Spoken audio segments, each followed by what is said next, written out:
우리 군의 유일한 정보수사기관이죠. 국군 기무사령부, 흔히 이제 기무사 이렇게 부르는 곳인데, 이 기무사가 지난해 박근혜 전 대통령 탄핵 심판 당시에 위수령 발령과 계엄령 선포를 검토했다는 문건이 공개가 되면서 지금 파장이 일파만파입니다. 민주당은 이거는 명백한 쿠데타 계획이었다. 문건을 작성한 기무사는 해체 수준의 개혁을 해야 된다. 이렇게 주장을 하는 반면에 자유한국당에서는 이거는 비상시를 대비해서 만들 수 있는 문건이었다라는 입장이 연이어서 나오고 있습니다. 지금 만날 분은요. 국회 국방위원장을 지낸 분이죠. 자유한국당 김영우 의원인데 기무사 해체 주장은 좌파들의 소설 쓰기 일환이다. 이런 입장을 내놨습니다. 자, 우선 김영우 의원부터 만나보죠. 김 의원님 안녕하세요. 예, 안녕하십니까. 제가 조금 전에 읽어드린 그 내용을 주말에 말씀하시면서 예. 여론의 문매맞이를 각오하고 나는 얘기한다 그러셨어요? 네네. 무슨 말씀이세요? 지난 3월이면은 제가 국회 국방위원장 시절이죠. 그렇죠. 네, 그리고 지난 3월에는 아시는 것처럼 박근혜 대통령 헌법재판소에서 이제 탄핵 심판이 있지 않았습니까? 예.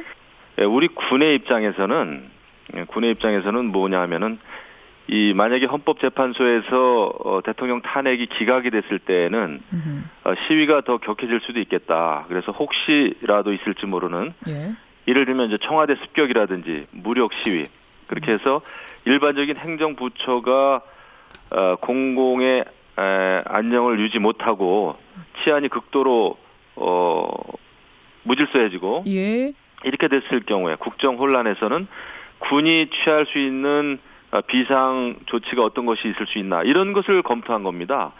이런 것을 하지 않는다면은 군이 아니죠. 오히려 안 하면 직무유기다 이런 말씀이에요. 그렇죠. 이것은 뭐 정보기관에서는 특히 기무사의 경우에는 국방부 장관을 정책적으로 보좌하는 기관이기 때문에 이런 것은 충분히 검토할 수 있습니다. 그런데 이것을 마치 정치권에서 특히 더불어민주당에서 이것이 이제 정권 탈출을 위한 쿠데타 이렇게 정권 획책을 위한 일이다 이러는데 이것은 기무사를 무력화시키기 위한 저는 침소봉대식의 쿠데타 음모론이다 이렇게 생각합니다. 음모론을 퍼뜨려서 지금 침소봉대하고 있는 거 아니에요? 근데 이철희 의원은 그런 말씀하시더라고요. 촛불 집회는 세계가 인정한 유례없는 평화 집회였다. 하다못해 길거리에 있는 쓰레기까지 서로 주워가는 정도의 평화 집회였는데 그런 걸 보면서 군이 계엄까지 심지어 발포까지 생각할 필요가 있었는가?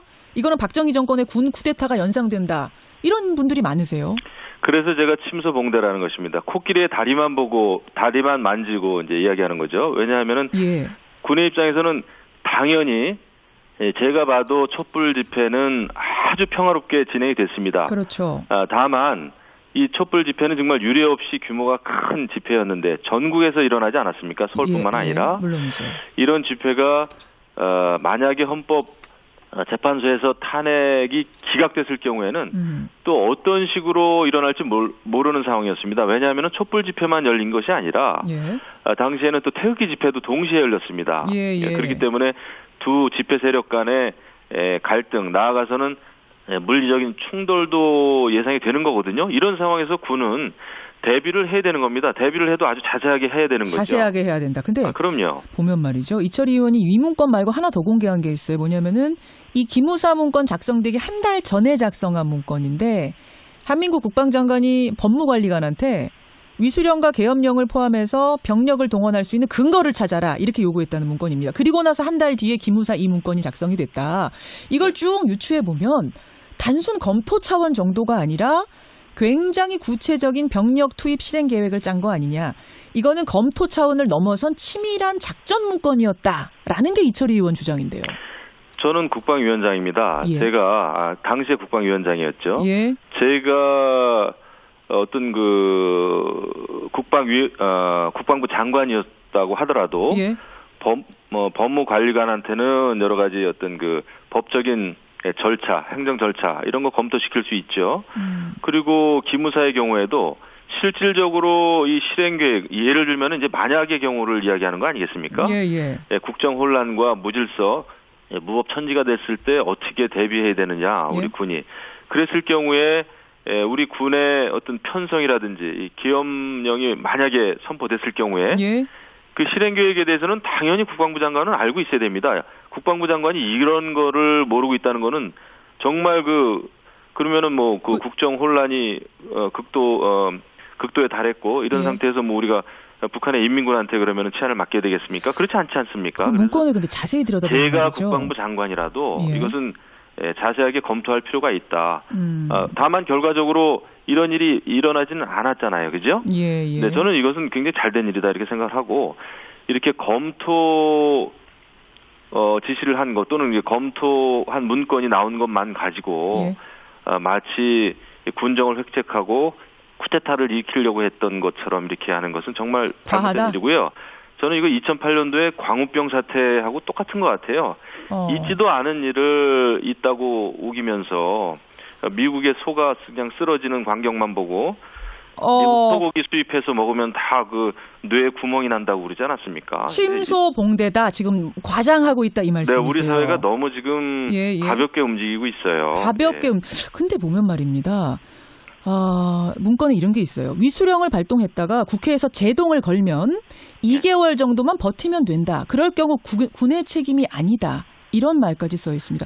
국민의 기본권을 생각하는 분이 이 정도까지 시나리오를 이렇게까지 우리 책임이 아닌 경우는 어떤 경우인가까지 생각한다는 건 이건 좀 문제가 있는 건 아닌가요? 제가 이 문건을 한 10차례 읽어봤습니다. 2달 동안 버틴다는 이야기는 전혀 없고요. 거기에 뭐라고 되어 있냐면은 만약의 경우에 이 위수령에 대해서 국회가 위수령을 무효하기 위해서 위수령 무효법을 제정한다면은 그것이 제동을 걸면 그렇죠. 이런 경우에 대통령이 또 이 위수령 무효법을 거부권을 만약에 행사하게 되면은 국회에서 이것을 재의결하는 데 걸리는 시간이 한 두 달 정도 걸린다. 2개월 이상이다. 위수령은 유지가 가능하다. 이 기간에도. 이 법적인 절차를 설명한 겁니다. 2달 버틴다는 표현은 어디도 없어요. 어디든 이건 뭐 우리 청취자들이 듣기 쉽게 제가 표현을 좀 의역해서 한 겁니다만 결국 그 말은 아닌가. 그렇게 되면 아닙니다. 군의 책임이 아니다. 제동이 걸어도 이렇게 해서 또 피해가면 또 할 수도 있다. 어쨌든 지금 검토 차원이기 때문에 뭐든지 가능했다. 내가 국방 장관이어도 이렇게 했다는 지금 말씀을 하신 건데. 저는 해야 된다고 봅니다. 그것이 임무를 다하는 것이고 그리고 군의 책임을 면하기 위한 것이 아니라 이 법적인 절차를 자세하게 해놓지 않으면은 이 나중에 다 법적인 문제가 되지 않겠습니까? 근데요, 김 의원님. 그 책임을 면하기 위한 게 아니죠. 이건 법적으로. 그리고 계엄령 같은 경우에는 대한민국 헌법 77조에 다 그 명시가 되어 있는 겁니다. 국정이 극도의 그 혼란에 처하면은 이것을 법적인 절차에 따라서 선포하게 돼 있습니다. 이것은 나라를 지키기 위한 것이죠. 청취자들 준비해야죠. 질문이 지금 굉장히 많이 들어오는데 하나는 근데 기무사가 이런 것을 하는 곳이냐? 군 내부 보안 위지와 방첩 활동, 그러니까 대간첩 활동이 임무인 조직인데 항상 기무사에서 과거에 보면 전신인 보안사에서 해서는 안 될 일들을 정치 개입이니 민간인 사찰이니 이런 거에서 문제가 됐던 그 기무사가 계엄령 위수령 계획을 짤 수 있는 권한이 있는가? 어떻게 생각하세요? 요거는 좀 조심스러운 이야기인데요. 법적으로는 솔직히 따져봐야 됩니다. 저도 뭐 이렇게 자신은 없어요. 다만 이 계엄을 실행하는 것은 이제 합참 쪽인데, 그렇다고 하더라도 이 정보기관 아닙니까 기무사는? 또 이렇게 정책적으로는 장관을 보좌합니다. 그렇기 때문에 이런 거에 대한 법적인 절차를 검토하는 것은 저는 가능하다고 봐요. 제 상식적으로는. 검토는 할 수 있지만 지금 보면 말이죠. 기무사령관에게 이 정도 치밀한 실행 계획을 짤 정도의 권한이 있는가 상당히 의심스러울 정도의 문건이 나왔단 말이에요. 검토 실행 계획을 짠다기보다는 보완 정도가 아니라 계엄령이 선포됐을 경우에 이것이 어떻게 진행되는가에 대한 검토입니다. 제가 아무리 읽어봐도 쿠데타라고 하면은 정부 요인을 어떻게 하고 그다음에 입법부 사법부를 어떻게 하고 방송을 어떻게 장악하고 이렇게 하는 것이 쿠데타죠. 그것은 옛날에 장군들이 몇 명이 밀실에 모여서 하는 거지. 이렇게 장관 지시하에 문건을 검토하고 또 이거 다 돼 있습니다. 여기도 보면은 알겠습니다. 국무회의에 상정해서 대통령 재가를 받고 이렇게 점잖게 하는 쿠데타 보신 적 있어요? 저는 이것은 정말 아니라고 봐요. 근데 지금 언론 통제 계획은 거기 안에 들어 있고 청취자 질문은 그냥 그 포고령 위반자에 대해서 SNS 폐쇄한다 이런 내용이죠. 군의 정치 개입 아니냐 이 문자가 지금 제일 많이 들어오거든요. 어떻게 그래서 보세요? 이제 우리 과거가 군이 쿠데타도 했고 정치 개입했고 정권 탈취한 그 암흑사가 있기 때문에 아마 그런 것일 텐데 이것은 그게 아니고 집회 상황을 봐가면서 이것이 만약에 정말 그 일반 국민들의 생명을 위협하고 또 집회 세력 간에 인명살상 상황이 벌어지고 하면은 이런 때 일반적인 행정, 공공기관, 공권력이죠. 경찰 이런 것으로 통해서 치안이 유지될 수 없을 때 이런 상황에서 군이 그러면 어떻게 해야 되느냐 이겁니다. 이 첫 번째 줄에 그게 나와요. 특히 이 시기에는 이제 북한이 이제 북극성 2호도 발사했고 3월에 또 한미 연합훈련 예정되어 있는 상황에서 북한이 어떻게 나올지 모른다. 그래서 북의 도발 위협이 점증하는 상황 속에서는 군 차원의 대비가 필요하다. 알겠습니다. 이게 핵심입니다. 여기까지 말씀 듣도록 하죠. 김영우 의원님 고맙습니다. 네, 감사합니다. 그 당시에 국방위원장, 국회 국방위원장을 맡았던 자유한국당 김영우 의원을 먼저 만나봤습니다. 더불어민주당 이철희 의원 연결을 해보죠. 이철희 의원님 나와 계세요. 네, 안녕하십니까? 이철희 의원하고는 지난 금요일에 한번 저희가 인터뷰를 했기 때문에 오늘 핵심적인 것들만 좀 여쭈면 될 것 같은데 김영우 의원 말씀 들으셨죠? 이거 안 하면 직무유기다. 근데 그냥 검토한 걸 가지고 왜 이렇게 침소봉대하느냐 이거거든요. 우선 우리 시민들, 우리 국민들의 평화로운 집회를 계엄의 대상, 위수령 발동의 대상으로 보는 인식 자체가 저는 틀렸다고 보고요. 그건 유신시대 사고입니다. 유신시대 데모 진압하기 위해서 위수령 발동하고 계엄 발동한 거 아닙니까? 아직도 그런 생각을 하고 있다는 게 저는 대단히 좀 실망스럽고요. 백보양보하더라도 뭐 준비할 수 있다고 칩시다. 저는 그것도 틀렸다고 봅니다만 그걸 왜 기무사가 합니까? 합참에 민군작전부가 있고요. 그 밑에 계엄과가 있습니다. 거기서 해야 만든 거죠. 도저히 설득력이 없고요. 제가 좀 실망스러운 것은 국회 국방위는 시민을 대표해서 국민을 대표해서 군을 감시하고 감독하는 기관 아닙니까? 근데 이런 문구를 만들었다 그러면 누구보다도 흥분해야 될 분들이 마치 군이 당연히 해야 될 일을 했다고 생각하는 것 자체가 저는 좀 납득하기 어렵고요. 그러면 국민들이 뭘 믿고 국회의원들에게 행정부를 감시하라고 감독하라고 하는 겁니까? 근데 김영우 또 이렇게 제가 묻고 싶습니다. 자, 지난 탄핵 때 노무현 대통령이 탄핵됐을 때 노무현 대통령이 계엄 준비했습니까? 그때 계엄 준비 안 했잖아요. 그것에 대해서 김영우 의원은 직무유기라고 말씀하실 수도 있겠네요. 그렇죠. 그러면 노무현 대통령이 직무유기 한 거죠. 어떻게 평화적인 집회를 폭력 집회로 갈 거다. 청와대 점거할 거다. 이렇게 전제를 해놓고 그것도요. 문건을 보면요. 종북 세력이라고 해놨어요. 진보 가로 열고 종북 이렇게 종북이라고 해놨어요. 이 종북 세력이 마치 촛불 집회를 주도하는 것처럼 인식하면서 이런 기획을 한 건데 이게 문제 삼지 않아야 될 내용입니까? 제가 국방위원이고 국방위원장이라면 누구보다도 심각하게 이 문제를 지적해야 된다고 저는 지적하는 게 맞다고 봅니다. 자, 김영우 의원의 질문에 답변을 하나 주셔야 될 게 뭐냐면은 이거는 근데 최악의 경우를 상정한 거다. 최악의 경우에 경찰로도 이 치안 확보가 안 될 경우에 군대는 어떻게 해야 될 것인가에 대해서 계획은 세워놔야 되는 거 아니냐. 그래서 실행을 했다면 문제인데 실행 안 하지 않았느냐. 실행을 못한 거죠. 안 한 게 아니라. 탄핵이 기각이 안 됐습니다. 탄핵이 기각이 됐기 때문에 이 문건은요.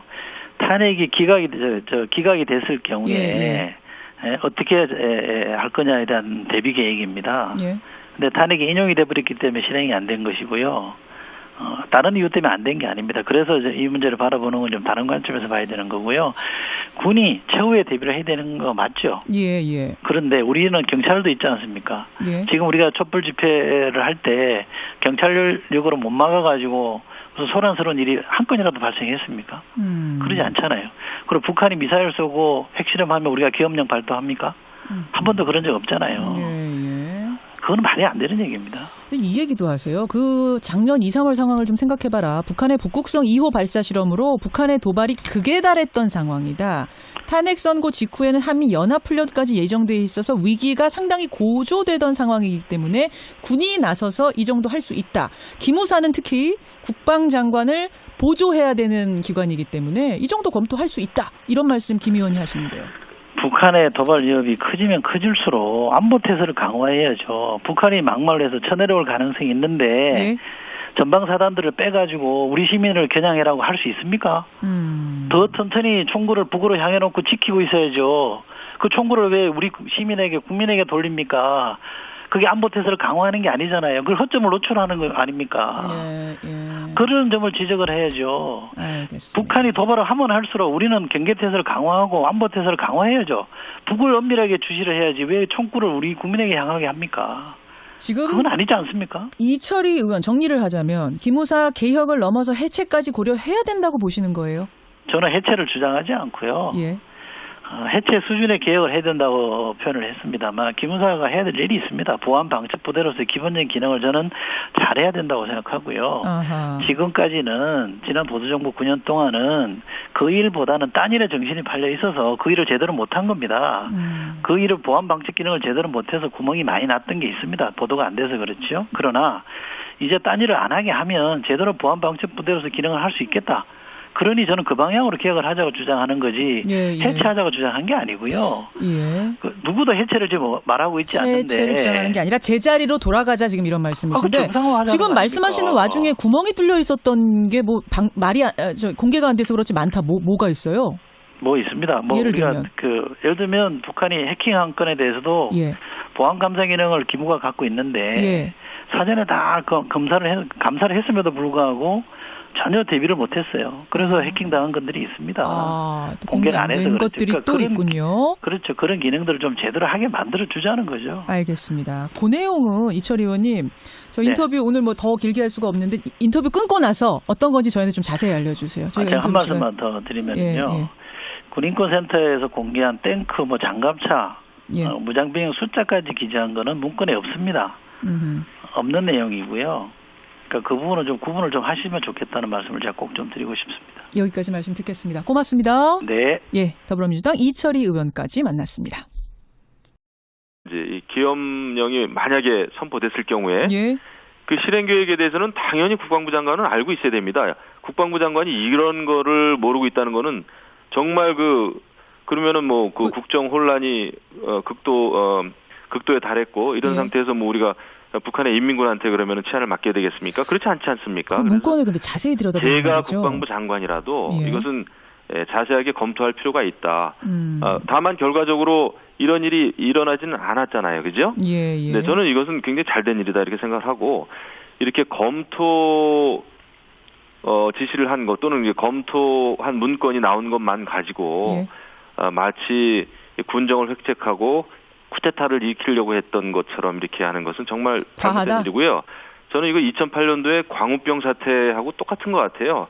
있지도 않은 일을 있다고 우기면서 미국의 소가 그냥 쓰러지는 광경만 보고 미국 소고기 수입해서 먹으면 다 뇌에 구멍이 난다고 그러지 않았습니까? 침소봉대다. 지금 과장하고 있다 이 말씀이세요. 네, 우리 사회가 너무 지금 가볍게 움직이고 있어요. 가볍게. 근데 보면 말입니다. 문건에 이런 게 있어요. 위수령을 발동했다가 국회에서 제동을 걸면 2개월 정도만 버티면 된다. 그럴 경우 군의 책임이 아니다. 이런 말까지 써 있습니다. 국민의 기본권을 생각하는 분이 이 정도까지 시나리오를 이렇게까지 우리 책임이 아닌 경우는 어떤 경우인가까지 생각한다는 건 이건 좀 문제가 있는 건 아닌가요? 제가 이 문건을 한 10차례 읽어봤습니다. 2달 동안 버틴다는 이야기는 전혀 제가 만약에 재판소에서 탄핵이 기각됐을 경우에는 또 어떤 식으로 일어날지 모르는 상황이었습니다. 왜냐하면 촛불 집회만 열린 것이 아니라 당시에는 또 태극기 집회도 동시에 열렸습니다. 그렇기 때문에 두 집회 세력 간의 갈등, 나아가서는 물리적인 충돌도 예상이 되는 거거든요. 이런 상황에서 군은 대비를 해야 되는 겁니다. 대비를 해도 아주 자세하게 해야 되는 거죠. 자세하게 해야 된다. 근데 그럼요. 보면 말이죠. 이철희 의원이 이 문건 말고 하나 더 공개한 게 있어요. 뭐냐면은 이 기무사 문건 작성되기 한 달 전에 작성한 문건인데 한민국 국방장관이 법무관리관한테 위수령과 계엄령을 포함해서 병력을 동원할 수 있는 근거를 찾아라 이렇게 요구했다는 문건입니다. 그리고 나서 한 달 뒤에 기무사 이 문건이 작성이 됐다. 이걸 쭉 유추해 보면 단순 검토 차원 정도가 아니라 굉장히 구체적인 병력 투입 실행 계획을 짠 거 아니냐. 이거는 검토 차원을 넘어선 치밀한 작전 문건이었다라는 게 이철희 의원 주장인데요. 저는 국방위원장입니다. 제가 당시에 국방위원장이었죠. 제가 어떤 국방부 장관이었다고 하더라도 법무관리관한테는 여러 가지 어떤 법적인 절차, 행정 절차 이런 거 검토시킬 수 있죠. 그리고 기무사의 경우에도 실질적으로 이 실행 계획, 예를 들면 이제 만약의 경우를 이야기하는 거 아니겠습니까? 국정 혼란과 무질서, 무법 천지가 됐을 때 어떻게 대비해야 되느냐, 우리 군이. 그랬을 경우에 우리 군의 어떤 편성이라든지 우리 군의 유일한 정보수사기관이죠. 국군 기무사령부, 흔히 이제 기무사 이렇게 부르는 곳인데, 이 기무사가 지난해 박근혜 전 대통령 탄핵 심판 당시에 위수령 발령과 계엄령 선포를 검토했다는 문건이 공개가 되면서 지금 파장이 일파만파입니다. 민주당은 이거는 명백한 쿠데타 계획이었다. 문건을 작성한 기무사는 해체 수준의 개혁을 해야 된다. 이렇게 주장을 하는 반면에 자유한국당에서는 이거는 비상시를 대비해서 만들 수 있는 문건이었다라는 입장이 연이어서 나오고 있습니다. 지금 만날 분은요. 국회 국방위원장을 지낸 분이죠. 자유한국당 김영호 의원인데 기무사 해체 주장은 좌파들의 소설 쓰기 일환이다. 이런 입장을 내놨습니다. 자, 우선 김영호 의원부터 만나보죠. 김 의원님 안녕하세요. 예, 안녕하십니까. 제가 조금 전에 읽어드린 그 내용을 주말에 말씀하시면서 예. 여론의 문매맞을 각오하고 나는 얘기한다 그러셨어요? 네네. 무슨 말씀이세요? 지난 3월이면은 제가 국회 국방위원장 시절이죠. 그렇죠. 네, 그리고 지난 3월에는 아시는 것처럼 박근혜 대통령 헌법재판소에서 이제 탄핵 심판이 있지 않았습니까? 예. 우리 군의 입장에서는 뭐냐 하면은 이 만약에 헌법재판소에서 대통령 탄핵이 기각이 됐을 때에는 시위가 더 격해질 수도 있겠다. 그래서 혹시라도 있을지 모르는 예를 들면 이제 청와대 습격이라든지 무력 시위 그렇게 해서 일반적인 행정부처가 공공의 안녕을 유지 못하고 치안이 극도로 무질서해지고 이렇게 됐을 경우에 국정 혼란에서는 군이 취할 수 있는 비상 조치가 어떤 것이 있을 수 있나 이런 것을 검토한 겁니다. 이런 것을 하지 않는다면은 군이 아니죠. 오히려 안 하면 직무유기다 이런 말씀이에요. 그렇죠. 이것은 뭐 정보기관에서는 특히 기무사의 경우에는 국방부 장관을 정책적으로 보좌하는 기관이기 때문에 이런 것은 충분히 검토할 수 있습니다. 그런데 이것을 마치 정치권에서 특히 더불어민주당에서 이것이 이제 정권 탈출을 위한 쿠데타 이렇게 정권 획책을 위한 일이다 이러는데 이것은 기무사를 무력화시키기 위한 저는 침소봉대식의 쿠데타 음모론이다 이렇게 생각합니다. 음모론을 퍼뜨려서 지금 침소봉대하고 있는 거 아니에요? 그런데 이철 의원은 그런 말씀하시더라고요. 촛불 집회는 세계가 인정한 유례없는 평화 집회였다. 하다못해 길거리에 있는 쓰레기까지 서로 주워가는 정도의 평화 집회였는데 그런 걸 보면서 군이 계엄까지 심지어 발포까지 생각할 필요가 있었는가? 이거는 박정희 정권의 군 쿠데타가 연상된다. 이런 분들이 많으세요. 그래서 제가 침소봉대라는 것입니다. 코끼리의 다리만 보고 다리만 만지고 이제 이야기하는 거죠. 왜냐하면은 군의 입장에서는 당연히 제가 봐도 촛불 집회는 아주 평화롭게 진행이 됐습니다. 그렇죠. 다만 이 촛불 집회는 정말 유례 없이 규모가 큰 집회였는데 전국에서 일어나지 않았습니까? 서울뿐만 아니라 물론이죠. 이런 집회 없고요. 거기에 뭐라고 되어 있냐면은 만약의 경우에 이 위수령에 대해서 국회가 위수령을 무효하기 위해서 위수령 무효법을 제정한다면은 그것이 제동을 걸면 그렇죠. 이런 경우에 대통령이 또 이 위수령 무효법을 거부권을 만약에 행사하게 되면은 국회에서 이것을 재의결하는 데 걸리는 시간이 한 두 달 정도 걸린다. 2개월 이상이다. 위수령은 유지가 가능하다. 이 기간에도. 이 법적인 절차를 설명한 겁니다. 2달 버틴다는 표현은 어디도 없어요. 어디든 이건 뭐 우리 청취자들이 듣기 쉽게 제가 표현을 좀 의역해서 한 겁니다만 결국 그 말은 아닌가. 그렇게 되면 아닙니다. 군의 책임이 아니다. 제동이 걸어도 이렇게 해서 또 피해가면 또 할 수도 있다. 어쨌든 지금 검토 차원이기 때문에 뭐든지 가능했다. 내가 국방 장관이어도 이렇게 했다는 지금 말씀을 하신 건데. 저는 해야 된다고 봅니다. 그것이 임무를 다하는 것이고 그리고 군의 책임을 면하기 위한 것이 아니라 이 법적인 절차를 자세하게 해놓지 않으면은 이 나중에 다 법적인 문제가 되지 않겠습니까? 근데요, 김 의원님. 그 책임을 면하기 위한 게 아니죠. 이건 법적으로. 그리고 계엄령 같은 경우에는 대한민국 헌법 77조에 다 그 명시가 되어 있는 겁니다. 국정이 극도의 그 혼란에 처하면은 이것을 법적인 절차에 따라서 선포하게 알겠습니다. 돼 있습니다. 알겠습니다. 이것은 나라를 지키기 위한 것이죠. 청취자들 군은 이것을 준비해야죠. 질문이 지금 굉장히 많이 들어오는데 하나는 근데 기무사가 이런 것을 하는 곳이냐? 군 내부 보안 위지와 방첩 활동, 그러니까 대간첩 활동이 임무인 조직인데 항상 기무사에서 과거에 보면 전신인 보안사에서